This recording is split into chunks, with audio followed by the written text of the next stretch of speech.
Accessories म्हणून crystal घालणं आणि हिलिंग पर्पजसाठी क्रिस्टल्स घालणं, सो ह्यामध्ये खूप मोठा डिफरन्स आहे, राईट? राईट. एक म्हणजे ना याच्यात इंटेन्शनचाच डिफरन्स आहे की मी का घालते एखादी गोष्ट. बरोबर. जर मी हिलिंग म्हणून घालते आहे तर एक म्हणजे माझं काहीतरी फोकस आहे, गोल आहे की मला हे मिळवायचं आहे ह्या क्रिस्टल ब्रेसलेटमधनं, मला एक चांगलं नातं मिळवायचं आहे किंवा आत्ता म्हटल्याचं प्रोटेक्शन मिळवायचं आहे किंवा मला बिझनेस ग्रो करायचा आहे किंवा एखादी पर्सनॅलिटी डेव्हलपमेंटची गोष्ट करायची आहे. माझं काहीतरी गोल आहे, म्हणजे मी रँडमली कोणालाही उचलणार नाही आहे.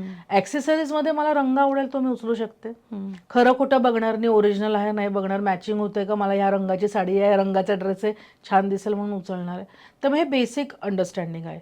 हिलिंग क्रिस्टलमध्ये मला माहिती की मला मनी हवं आहे तर मी सिट्रिन उचलेन किंवा जे काही तुम्हाला मॅनिफेस्ट करायचं त्या प्रकारचं तुम्ही उचलणार आहात. ओरिजिनॅलिटी महत्त्वाची आहे, रॉ आहे का पॉलिश्ड हे महत्त्वाचं आहे आणि प्रॉपर तुम्ही ऑथेंटिक सोर्सकडनं घेतलंय का हे महत्त्वाचं आहे. हे आपण ॲक्सेसरी म्हणून बघत नाही ना, का आपण फोमो म्हणून घालतो की सगळ्यांच्या हातात आजकाल ब्रेसलेट आहे मला पण पाहिजे. तर तिथे इंटेन्शनचा फरक.